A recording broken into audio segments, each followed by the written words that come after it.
Est-ce que la pratique de la brouette thaïlandaise est de l'appropriation culturelle? C'est ce que semble croire le chroniqueur et c'est ce qu'on va voir aujourd'hui.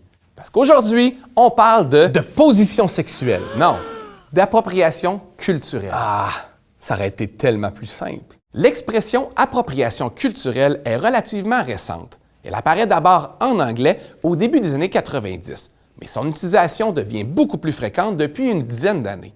Lorsqu'on parle d'appropriation culturelle, plusieurs définitions peuvent être proposées, mais la plupart parlent d'une utilisation d'éléments, de symboles ou de concepts d'une culture marginalisée par une culture dominante. Et ce que je viens de dire est important. Excuse, est-ce qu'il est trop tard pour changer de sujet puis parler de position sexuelle? Oui.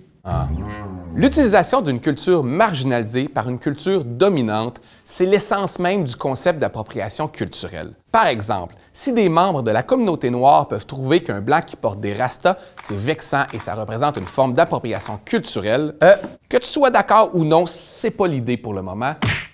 Ça ne veut pas dire qu'un noir qui se raidit les cheveux fait de l'appropriation culturelle parce qu'il porte une coiffure associée au blanc. Penser comme ça, c'est justement ne pas comprendre la notion de culture dominante et de culture marginalisée. C'est nono, insensible et c'est faire preuve de mauvaise foi. Ouais, si t'es pas intéressé à parler sérieusement de l'idée, ben tasse-toi sur le côté puis laisse les grandes personnes en parler. Mais pourquoi c'est nono déjà? Toi, comme blanc, est-ce que pendant des décennies, on a utilisé la nature de tes cheveux pour te contrôler, t'humilier ou véhiculer des préjugés mesquins sur ta propreté? Non. Et voilà! À la base, le concept, c'est un sentiment d'injustice vécu par des gens qui sentent que leur culture n'est jamais valorisée par la société quand c'est eux qui en font la promotion, mais que ça devient soudainement cool quand c'est les autres qui le font. Comme lorsqu'un Autochtone a vu toute sa vie sa culture ridiculisée ou encore interdite, pour ensuite voir des gens dans un festival de musique porter des coiffes de guerre sans trop savoir ce que ça veut dire. Attends, peut-être que ces gens-là savent très bien c'est quoi et que ça les aide à se conscientiser sur le sort des Premières Nations.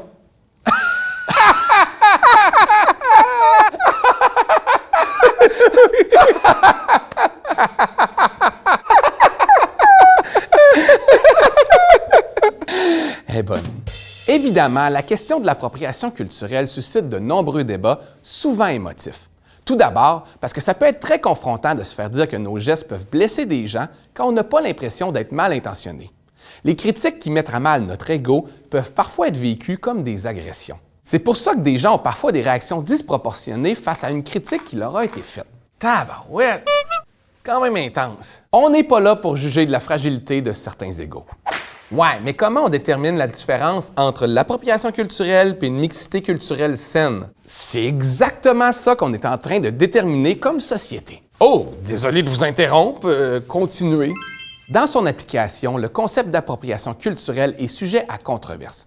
Encore une fois, ces détracteurs prétendent que l'on vient à taxer d'appropriation culturelle à peu près tout et son contraire. Parce qu'effectivement, si tu veux prouver que ça va trop loin, tu vas réussir à trouver des exemples qui peuvent paraître farfelus en pigeant un peu partout dans le monde. Parce que le monde, c'est grand. Ah, ça, c'est vrai.